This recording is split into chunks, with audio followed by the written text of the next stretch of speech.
Welcome to this Orcs Tactic video. We're going to be looking at the big guns, primarily the Lobba. Now this is a companion video to the scratch building in Orc Lobba, which I posted, and you should be able to see right there if you want to check it out. I'll give you a moment to watch it. And I'm assuming this paused and you're back now because you've watched it all and are excited to hear more. So at this point, after doing a bit of research, listening to some podcasts, and doing some reading, I've determined that Lobbas will fit my style of play for orcs, and they sound like a lot of fun, and I can make them relatively inexpensively using the steps that I did in the scratch building. So basically, let's just quick review of the Lobba. So it takes up a heavy slot.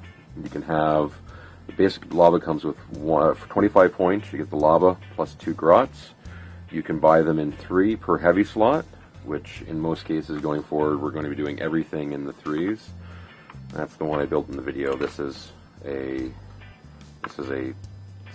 sketchy one that I'm just using as a placeholder for the time being.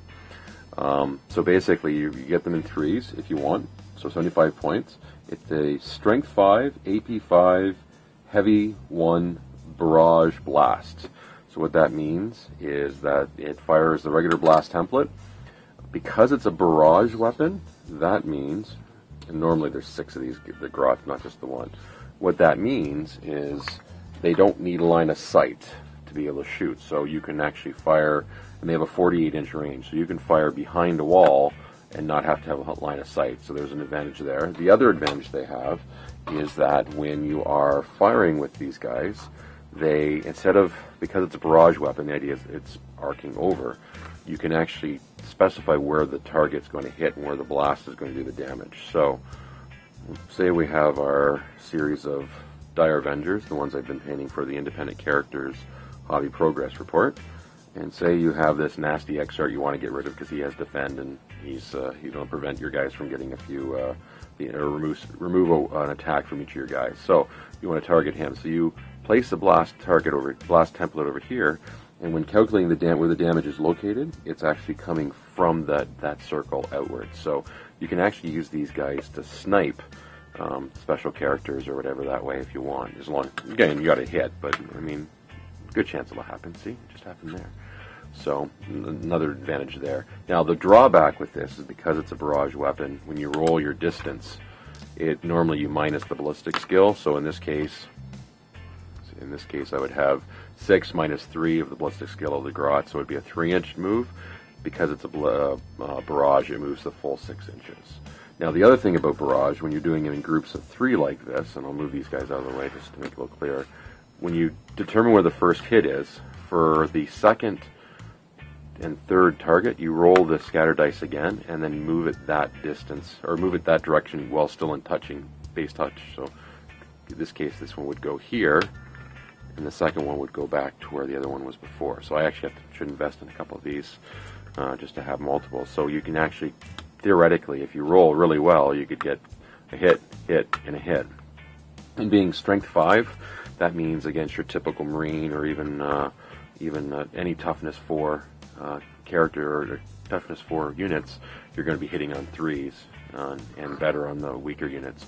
AP 5 isn't that great, but I mean, if you're taking on Tyranids or Imperial Guard, or even weeding out some of those cultist groups, you can at least do a little bit more damage that way. So, the plan is to run 3 sets of 3, taking up all my heavy slots. I'm not worried about losing out on my battle wagons, which I like to take as well. I'm going to give this a try.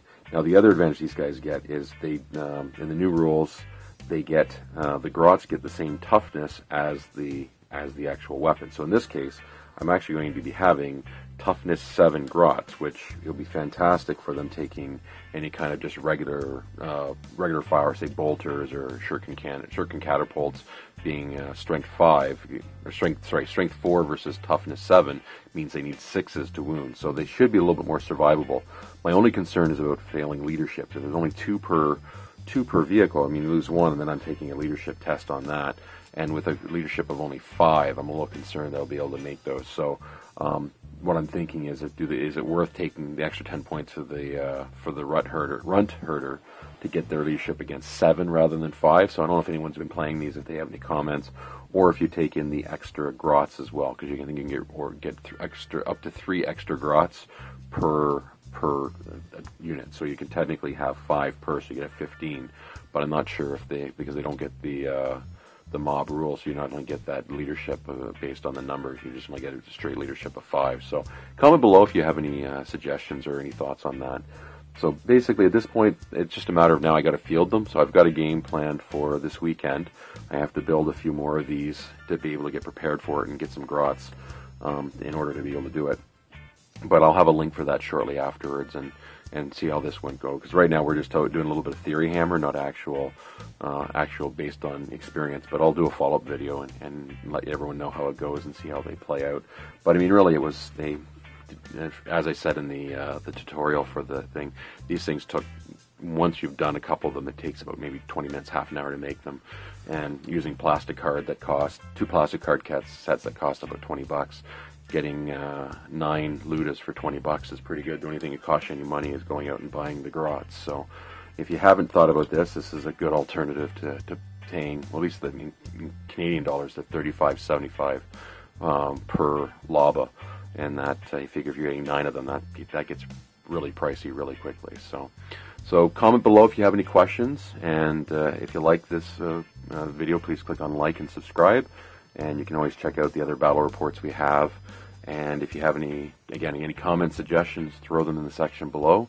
And hopefully you'll see these guys kicking some butt in a game very soon. Thanks for watching.